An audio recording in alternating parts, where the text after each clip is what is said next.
hoy tenemos un programa especial. Está ingresando a su momento más oscuro el gobierno de Pedro Castillo. Lo único que ha hecho el maestro es desprestigiar su palabra desde que asumió la presidencia el 28 de julio. Hoy cumple 7 meses en el gobierno y una aspirante a colaboradora eficaz, Karelyn López, podría convertirse en la Matilde Pinchi Pinchi de Pedro Castillo, quien podría finalmente provocar la destitución o renuncia, como dicen algunos, del presidente de la República. Hoy un programa con muchísimos detalles y así empieza 2022.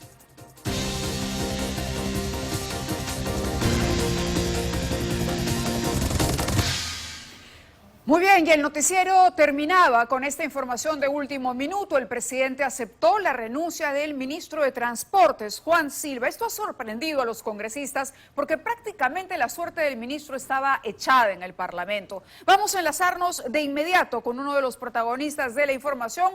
Vamos al Congreso de la República. El congresista de Alianza para el Progreso y general en retiro, Roberto Quiabra, está enlazado en este primer programa de 2022 directamente desde el Congreso. Muy buenas noches, general, gracias.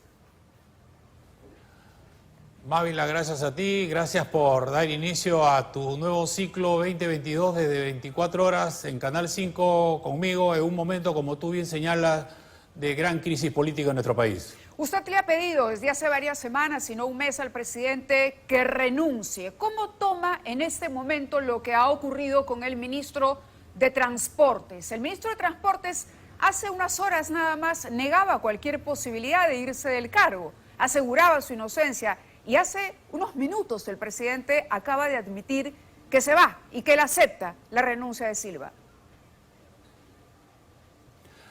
Mira, Mávila, recordando a todos los peruanos, el ministro fue interpelado el 25 de noviembre por este Congreso y en esa oportunidad la interpelación se basó en dos cuestiones puntuales. Sí. En primer lugar, él era el que tenía más nombramientos fallidos por designar a personas sin el perfil adecuado, con conflicto de intereses y una carga personal de cuestionamientos importante. Y lo otro, que se filtró la reunión que tuvo con transportistas informales y él, para evitar un paro, hizo unos acuerdos que generaban darle amnistía para que no paguen las multas, ampliarle la ruta por 10 años y todo lo que era en contra de lo poco que se ha avanzado en la reforma del transporte. Han pasado 3 meses, no se logró vacarlo y después de 3 meses no ha cambiado su conducta. Por el contrario, a pesar de las advertencias de la Contraloría, ha seguido nombrando personas cuestionadas. La otra vez salió, sus asesores personales convirtieron el ministerio en una agencia de empleo. Y después lo más grave para todos los peruanos es que ha dado una disposición para que Sutran empadrone a todos los que se sienten colectiveros, lo que va a incrementar la inseguridad vial notablemente. Claro, es claro. Un ministro que su conducta no corresponde para ser un ministro de Estado. Sí, los problemas con el ministro Silva los conocemos, pero en este momento crucial para el gobierno de Pedro Castillo y a la luz de lo que se ha conocido, ha dicho Karelyn López, ¿qué significa que el presidente, después de haberlo mantenido durante cuatro gabinetes, hoy sí acepte la renuncia? ¿Es una admisión de responsabilidad por parte del ministro? ¿Es una negociación con algún sector del Congreso que en su momento no censuró a Silva o no apoyó las mociones que se presentaron para sacarlo del cargo? Es una reacción tardía del presidente. Nosotros hemos dicho en el Congreso que sí, así como el presidente los nombra y se equivoca y lo cuestionamos, el presidente es el que tiene que cesarlos. Entonces le deja la carga al Congreso para que el Congreso aparezca como que es el que obstruye. El presidente ha debido cesarlo. Lamentablemente las reacciones del presidente son muy lentas y justo hoy día, en la tarde, recién el ministro de Transporte hace una conferencia de prensa y el presidente debe haber estado reunido con su equipo ese que tiene ahí secreto, que deben haberse dado cuenta que no tenían los votos para salvarlo de una cantada censura. Claro, en este momento la Junta de Portavoces está decidiendo si acepta o no continuar el debate o se acepta o no esta renuncia como válida. No se ha hecho oficial, lo comentábamos con Marisol García hace unos minutos. ¿Cuál es su postura al respecto? ¿Qué tiene que hacer el Congreso esta noche con relación a ese tema? Fíjese, el Congreso lo que está haciendo es esperar la resolución del presidente que oficialice el cese en el cargo del ministro. Caso contrario, mediante un tuit usted no puede tener validez legal. Por lo tanto, el Pleno continuará, se reanudará el debate y el Pleno censurará al ministro a pesar de esta comunicación en Twitter. Fíjese, si no llega a la resolución, que es la parte legal, sí, seguramente va a continuar y llegaremos a la votación y a la censura. De acuerdo. Otro tema importante sobre el que quería hablar con usted es, sin duda, la situación del presidente. Carolyn López habla de una mafia de corrupción que alcanza al jefe de Estado, dos sobrinos suyos, ministros de Estado, congresistas de la República. Cuando hablamos de una cosa así, ya no se necesita pedirle al presidente que renuncie. ¿Cuál es su opinión sobre el papel que debería desempeñar el Congreso en este momento? Hay bancadas que ya hablan de vacar al presidente. Yo en este momento considero de que la fórmula 26-52-87 se puede dar en las dos primeras fases. Más de 26 congresistas pueden presentar la moción. Se espera que 52 logren que el presidente se presente en el Congreso, no para que le dé un mensaje al Congreso, sino a toda la nación. Dudo del 87. Pero ¿sabe qué? Sí. La población puede cuestionarle al presidente y mantenerlo cuando se equivoque el nombramiento del ministro, pero la población está cansada de la corrupción y de la impunidad. Sí, tengo información, voy a leer las normas legales, acabo de recibir del peruano. Dice, Presidencia del Consejo de Ministros, se acepta la renuncia, ya hay una resolución suprema entonces que formaliza la renuncia del ministro de Transportes. Aceptan renuncia del ministro de Transportes y Comunicaciones. La resolución suprema es la 106-2022. Vista la renuncia al cargo del ministro Juan Francisco Silva Villegas y estando a lo acordado, se resuelve aceptar la renuncia que al cargo de ministro de Transportes y Comunicaciones formula el señor Silva Villegas, dándosele las gracias por los servicios prestados a la nación. Y firman José Pedro Castillo Terrones, presidente de la República, y Aníbal Torres Vázquez, presidente del Consejo de Ministros. Es oficial, congresista, ¿qué habrá? Sí, es oficial y significa pues que el presidente sigue reaccionando muy lento cuando tiene que tomar decisiones que lo ha debido hacer hace días. Yo creo que el presidente, ese es uno de los grandes defectos que tiene. Cada vez que tiene un problema se demora demasiado en tomar una decisión. Sí. Hoy día la ha tomado ya cuando ha visto de que la censura estaba cantada en el Congreso. Sí, claro, pero iba un poco más allá, a la lectura política, no a lo formal ni a las tardías reacciones del presidente a las que ya estamos bastante acostumbrados. Algo tiene que haber sucedido para que en el transcurso de las últimas horas un ministro que sale a encarar a la prensa y defiende su posición en el gabinete, ahora presente su renuncia. Vamos a escuchar, ¿le parece lo que dijo el ministro de Transportes y Comunicaciones esta tarde en una conferencia de prensa prácticamente improvisada? Y luego comentamos con Roberto Quiabra esas declaraciones. En primer lugar, para hacer llegar desde aquí, desde donde trabajo, desde donde me puso el pueblo, para poder decirles al pueblo peruano, acá está el ministro de Transportes, libre de las acusaciones que anoche lo hicieron por los medios de comunicación. Por eso quiero rechazar tajantemente esas acusaciones. Hay muchos que dicen, ¿cuándo te vas a ir, ministro? La respuesta es, yo debo irme el último momento que el pueblo me dice, basta, señor, o que el presidente lo decida, o que yo por alguna cuenta lo haga. ¿Cómo entender esas declaraciones, congresista Quiabra? Buenas noches de nuevo. No ha aprendido nada el ministro. El pueblo no lo ha puesto, pues. El que lo puso fue el presidente. El presidente se equivocó. Y él sabía que estaba en un cargo que no conocía. Estaba en un cargo donde hasta la viceministra, que tenía 15 años trabajando en el sector, le dijo que el ministerio necesita una mayor calidad de la gente, porque se maneja el principal presupuesto que tiene nuestro país para las obras. Recuerde usted que ahí estuvo el Club de la Construcción. Recuerde usted que la mayor cantidad de corrupción ha sido en ese ministerio.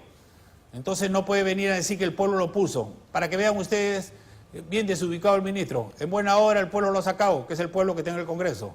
Bueno, el presidente lo ha sacado, pero el presidente lo ha sacado por algo. Y yo quiero insistir con eso porque lo que todavía no consigo que me diga es qué piensa de lo que se ha revelado este fin de semana.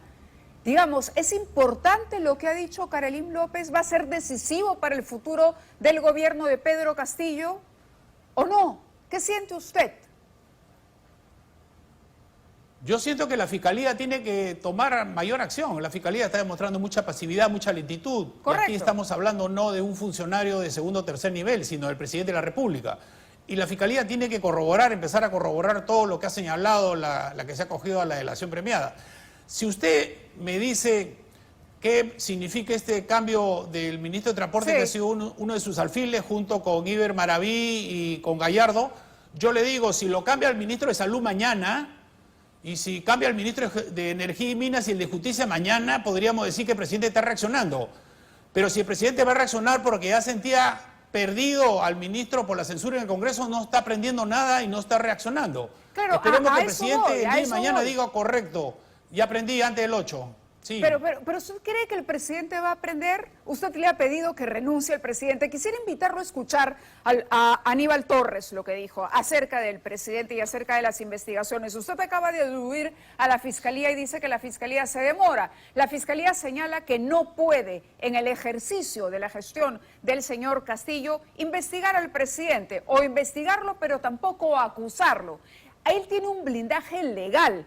Escuchemos a Aníbal Torres y luego regreso para preguntarle, porque siento que la pelota está en cancha del Congreso y no necesariamente solo en cancha de la Fiscalía congresista. Vamos a escuchar al premier Torres.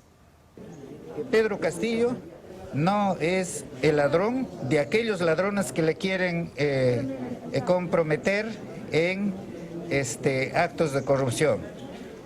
No han probado ni van a poder probar que Pedro Castillo haya recibido un solo sol de la corrupción, porque no hay eso. La señora Carolyn no lo ha hecho ninguna imputación al presidente, como lo ha dicho su abogado, el doctor Nagasaki. No ha presentado ninguna prueba sobre el presidente, no ha sostenido que el presidente haya tenido conversaciones con ella, sobre todo sobre los hechos en que se han mencionado anoche. Los titulares de los medios no corresponde a lo que ha declarado la señora. Palabras del premier, congresista. La pelota está en cancha del Congreso, le decía yo. ¿No siente usted lo mismo? Fíjese, sí, pero fíjese, la transparencia es un arma para combatir la corrupción y el presidente lo que ha demostrado es una falta de transparencia total. Sí. Empezando porque hasta ahora no se sabe la lista de los que concurrían a la casa de Zarratea. Empezando porque hay un doble registro de los que ingresan a Palacio. Entonces, si el presidente no tiene transparencia, el presidente es sospechoso de las acusaciones de corrupción. Correcto. Y un presidente no puede estar bajo el manto de la sospecha esperando que la justicia se demore 8 años.